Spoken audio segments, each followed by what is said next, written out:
Ta-da! Welcome to FUT birthday. Let's discuss. Beautiful people, what's happening? Welcome back to the YouTube channel. My name is Mike LaBelle. You see the tiers on screen. And at the moment, if I can count correctly, we have 13 players. We know there's gonna be more iterations, renditions, creative narratives, but we're doing this ASAP. If you vibe with this promo, please like the video.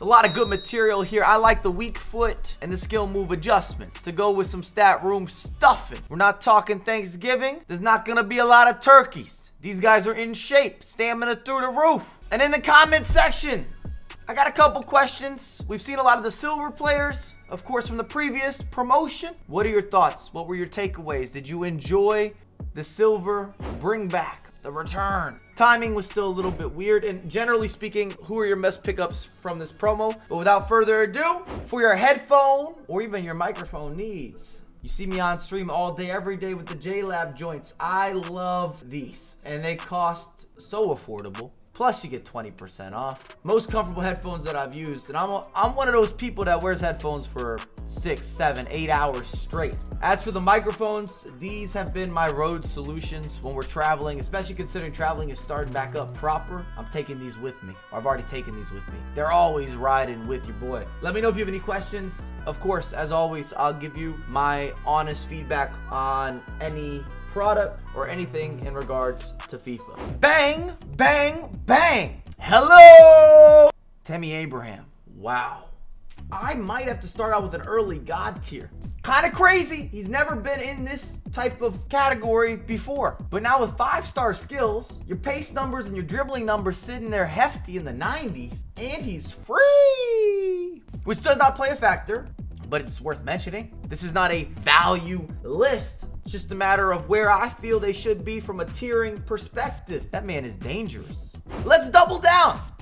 The only drawback is the weak foot, but I feel his biggest concern or issue, if we're really looking at this item, was always some of that movement, the side to side, the lateral. 91 agility, 91 balance. In fact, every dribbling statistic is 90 plus. To go with that pace, to go with ridiculous shooting, he's physical.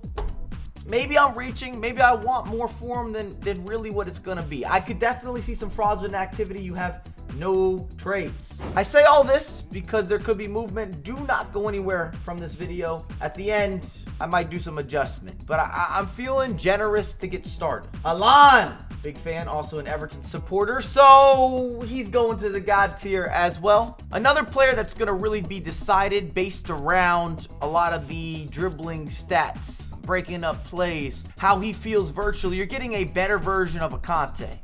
Maybe not a better version of Team of the Year Conte, but a better version of any of the other iterations or promos, just in general. Plus Brazilian links, let's go. Bebo, what's up? My heart's saying top tier.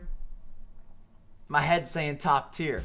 Especially getting on the end of through balls, you are not going to want to see this man breaking or letting loose. Forms of expression, going to be dangerous. A one-man counterattack. I do wish that his curve was a little bit higher. Of course, with finishing, it plays a factor. Some of y'all might bring up Abraham. Mike, where's that argument? I didn't say we're set in stone at God tier. Maybe I just want it. It happens. Di Lorenzo. Oh. Love him. 5-star skills on a fullback makes me feel a certain type of way. Maybe because I use my fullbacks and I count on them heavily for the progression of my attack regardless of formation. They're often the starter players or the combo players. They're integrated into all of my attacks. They often make those entry passes or the early movements or my release from when I'm feeling some of that defensive pressure. The point that I'm making, or I'm trying to stress, is that they make the game so much easier for yours truly offensively if you're able to move and groove. And if you get the skill move package, that bonus, that's a big time feature. Doku! I think this is going to be our first midi. That's just what I see, how I see it. Does enough to be interesting, but unless he really truly encapsulates and gravitates towards being that overpowered player, this feels proper. I'm also comparing these players to the other players within the promo. If you're wondering with some of the tiers, that always is part of the criteria.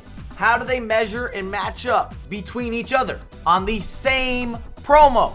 Grealish also heading to the God tier. And as I've started to build out this God tier, I'm going to have early movement. Abraham, I might have got a little too hyped to start things out. I want him in the top. I feel there's going to be some room where maybe he won't deliver in the way that we wish that he could and that he would. And there's going to be some areas to bring him down to the top tier. And that's really not a negative. Remember, endgame means you never have to buy another player again. God tier means you have the ultimate premium on premium on premium. In fact, you could debate that the God tier players never need to move. It's more of a want. You've got choice. You've got selection. Top tier weekend league approved for sure. Division rivals, no doubt. Now, once you get into the mids or the discards, that is a different discussion. Speaking of the mids, all day, middies, don't at me.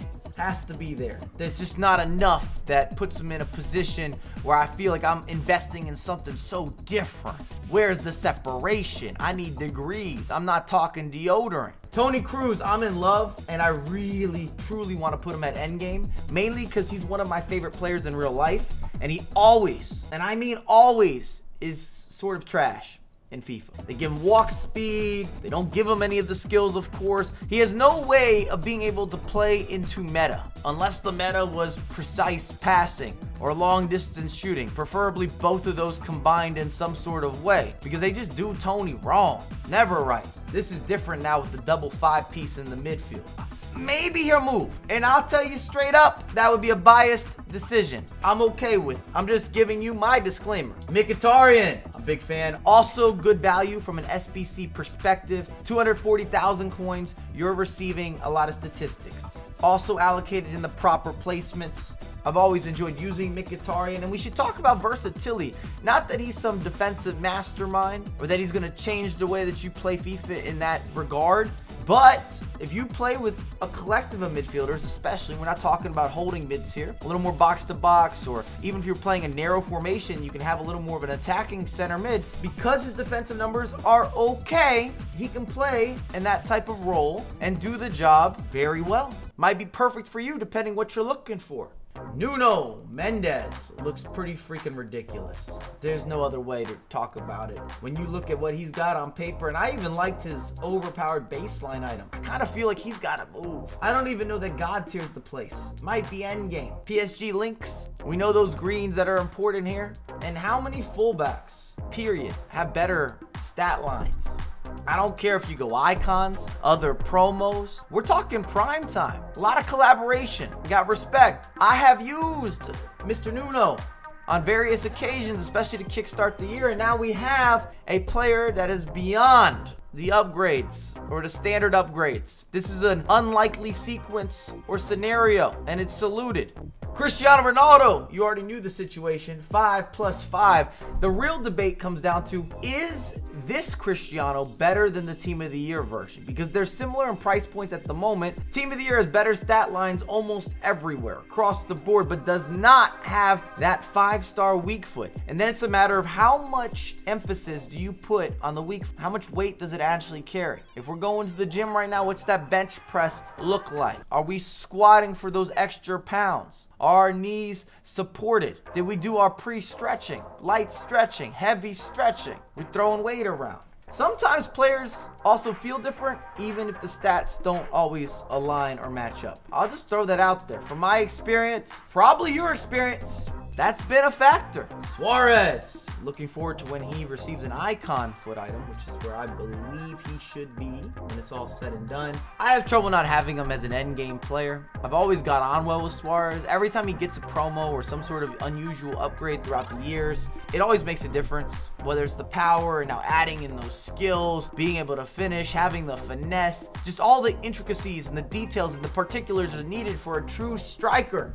Suarez is that guy. I'm happy to bet on him being endgame. We'll see what kind of movement you have at home. And last but not least, I think we're gonna throw Torreira into the top tier. There's a lot that I like, but there's one thing I can't change, and that is he is 5'5", and it's not gonna have the same physical or body type or just annoyance that someone like a Conte offers. And I always use Conte as an example because we're so familiar with him in the midfield. We kind of know his offering. I don't think it's gonna be quite as good. Now, we've seen the top 13 here. Should we have any movement? From the bottom, this isn't happening for me. Same with the top. I just don't see a lot that could adjust unless I brought Abraham back up. But I think I might have been reaching to get everything started. A slight reach, but a reach nonetheless. Into the God tier, all these players are God willing. And it comes down to, do you think anyone should kind of bump up? I want to do this. I'd love to move Toni Kroos to the end game, but I think I'm being biased. I truly do. I just want it. Because at some point here, we're going to be dealing with players that are just 90s across the board. There's so many midfielders that are 80 plus everywhere. But the 5 is undeniable. It's my list. We'll do it. Tony's up. Mkhitaryan is staying. I could understand if you had Nuno maybe pushing down a step, letting him off the train a little bit early, especially considering the likes of Cristiano Ronaldo, Suarez, and Toni Kroos and the direct value they add. I think that we are going to do that. I think I'm going to bring Nuno back down. God tier is still extremely commendable. We've had more movement than normal here. Ronaldo is a no-brainer. Suarez for me is a no-brainer. Tony, I just know we're not getting a better item. Even with the team of the year, it won't be better than this perp. This is the perp that you want. Hashtag organics. That's where we're rounding it out. You can let me know if you liked it before or after, what the situation looks like. We are uploading on a constant. If you enjoy the content, make sure to drop some love, and I have a lot more coming out ASAP.